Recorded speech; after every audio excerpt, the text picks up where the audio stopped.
రాష్ట్రంలో అనుమతి లేకుండా విద్యుత్ స్తంభాలపై వేసిన కేబుళ్లను తొలగించవచ్చని హైకోర్టు స్పష్టం చేసింది. ఇందుకు సంబంధించిన మరింత సమాచారాన్ని మా ప్రతినిధి శ్రీకాంత్ను అడిగి తెలుసుకుందాం. శ్రీకాంత్, విద్యుత్ స్తంభాలపై కేబుళ్ల వైర్ల తొలగింపునకు సంబంధించి మీ వద్ద ఉన్న తాజా సమాచారం ఏంటి? కృష్ణాష్టమి జన్మదిన సందర్భంగా రామంతపూర్ లో విద్యుత్ ప్రమాదం ఆ రోజు నిర్వహించిన శోభయాత్ర రామంతపూర్ లో విద్యుత్ ప్రమాదం చోటు చేసుకుంది. ఆ విద్యుత్ ప్రమాదంలో 5గురు మృతి చెందారు. ఈ ఘటన చోటు చేసుకున్న తర్వాత విద్యుత్ శాఖ ఉన్నతాధికారులు సమీక్ష నిర్వహించారు. అక్కడ ఉన్న 11 kV విద్యుత్ వైర్లకి తగిలిన కేబుల్ కు సంబంధించిన జే వైర్ తగిలి విద్యుత్ ప్రమాదం చోటు చేసుకుందని చెప్పి కూడా ప్రాథమికంగా తెలిసారు. దీంతో విద్యుత్ స్తంభాలకు అనధికారికంగా ఉన్న కేబుళ్లన్నింటిని తొలగించాలని చెప్పి కూడా విద్యుత్ శాఖ ఉన్నతాధికారులు నిర్ణయించారు. ఆ మేరకు జిహెచ్ఎంసీ పరిధిలో ప్రధాన రహదారులపై విద్యుత్ స్తంభాలకు ఉన్న అనధికారికంగా ఉన్న కేబుళ్లను తొలగిస్తున్నారు. ఇంటర్నెట్ కి సంబంధించిన ఆప్టికల్ ఫైబర్ కేబుళ్లతో పాటు కేబుల్ వైర్లను కూడా అన్నిటిని కూడా కట్ చేస్తున్నారు విద్యుత్ శాఖ సిబ్బంది. దీనిని వ్యతిరేకిస్తూ భారతీయ ఎయిర్టెల్ హైకోర్టులో ఇటీవల పిటిషన్ దాఖలు చేసింది. ఈ పిటిషన్ పై ఈ రోజు మరోసారి జస్టిస్ నగేష్ భీమపాక విచారణ చేపట్టారు. అయితే ఈ సందర్భంగా మరోసారి వాదనలు కూడా జరిగాయి. ఇదివరకు జరిగిన వాదనల సందర్భంగా జస్టిస్ నగేష్ భీమపాక కీలక వ్యాఖ్యలు కూడా చేశారు. రామంతపూర్ విద్యుత్ ప్రమాద ఘటనలో ఒక వ్యక్తి చనిపోతే ఆ వ్యక్తి కుమారుడు తలకొరులు పెట్టాడు తండ్రికి.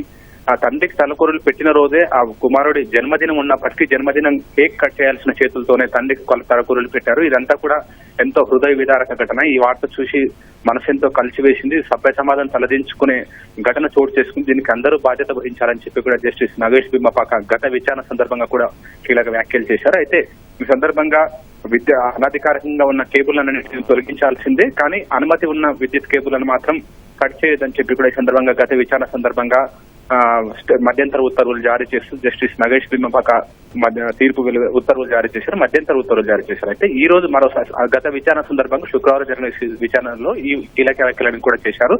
సందర్భంగా పిటిషనర్ తరపు న్యాయవాది విద్యుత్ స్తంభాలకు ఉన్న నల్లవేర్లు చూసి గుర్తుపట్టలేదని చెప్పి కూడా ఈ సందర్భంగా పిటిషనర్ తరపు న్యాయవాది వాదిస్తే దానికి జస్టిస్ నగేష్ భీమపాక చురుకలు కూడా అంటించారు. కరెన్సీ నోట్ పై ఉన్న గాంధీ బొమ్మను గుర్తుపడతారు, కానీ విద్యుత్ వైర్లకు సంబంధించిన వాటిని గుర్తుపట్టలేదని చెప్పి కూడా ఈ సందర్భంగా, అంతేకాకుండా విద్యుత్ వైర్లన్నీ కూడా మొత్తం బరువు వాళ్ళ స్తంభాలు వంగుతున్నాయని చెప్తే లంచాలకు అలవాటు పడ్డ వాళ్ళ జేబులు మొత్తం బరువు ఎక్కిపోతున్నాయి కరెన్సీ నోట్ల దెబ్బలతో అని చెప్పి కూడా సందర్భంగా జస్టిస్ నగేష్ భీమపాక కీలక వ్యాఖ్యలు కూడా చేశారు. అంటే ఈ ఘటన ఎంతో కలిసివేసింది. ఇలాంటి ఘటనకు అందరూ బాధ్యత వహించాలి అనే సందర్భంలో కూడా ఈ వ్యాఖ్యలు చేశారు జస్టిస్ నగేష్ భీమపాక. ఈ రోజు జరిగిన విచారణ సందర్భంలో కూడా వాద ప్రతివాదాలు కూడా జరిగాయి. పిటిషనర్ తరపు న్యాయవాది ఏమో కేబుల్ వైర్లను కట్ చేస్తున్నారన్న విషయాన్ని కూడా హైకోర్టు దృష్టికి తీసుకెళ్లారు. అయితే టీజీఎస్పీడీసీఎల్ తరఫున శ్రీధర్ మాత్రం వాదన వినిపించారు. అనధికారమా అధికారమా అనేది వాళ్ళ సంబంధిత పిటిషనర్ తరపు వాళ్ళు వచ్చి చూపించారు. ఒక విద్యుత్ స్తంభానికి కేబుల్లు ఉన్నాయి, చాలా కేబుల్ ఉన్నాయి. ఆ స్తంభంలో అధికారికంగా తీసుకున్న కేబుల్ సేవి, అనధికారికంగా తీసుకున్న కేబుల్ సేవి అంటే ఎవరైతే అధికారికంగా మా కేబుల్స్ ఉన్నాయని చెప్పారో వాళ్ళు వచ్చి చూపించాలి కదా అని చెప్పి కూడా టీజీఎస్పీడీసీఎల్ తరపు న్యాయవాది కోర్టుకు తెలిపారు. అలాంటి కేబుల్లను మాత్రం ఉంచి మిగతా వాటిని అన్నిటి కూడా తొలగిస్తాం. ఒక స్తంభం పేరుతో అనుమతి ఉందని చెప్పి అనేక స్తంభాలకు కూడా కేబుల్స్ లాగా దీనివల్ల అసలు అనుమతి ఉన్నాయేవో అనుమతి లేనివేవో కూడా తెలియడని చెప్పి కూడా పిటిషన్ తరపు న్యాయవాది కోర్టుకు తెలిపారు. ఈ సందర్భంగా అనధికారంగా ఉన్న కేబుల్ను తొలగిస్తున్నామని చెప్పి కూడా చెప్పారు. అయితే దీనిపై పిటిషన్ పై వాదన విన్న జస్టిస్ నగేష్ భీమపాక ప్రతివాది అయిన రెస్పాండెంట్ నెంబర్ 2 అంటే టీజీఎస్పీడీసీఎల్ ను ప్రతివాదిగా చేర్చారు కాబట్టి టీజీఎస్పీడీసీఎల్ కౌంటర్ దాఖలు చేయడానికి సమయం ఇస్తూ పిటిషన్ పై విచారణ వాయిదా వేశారు.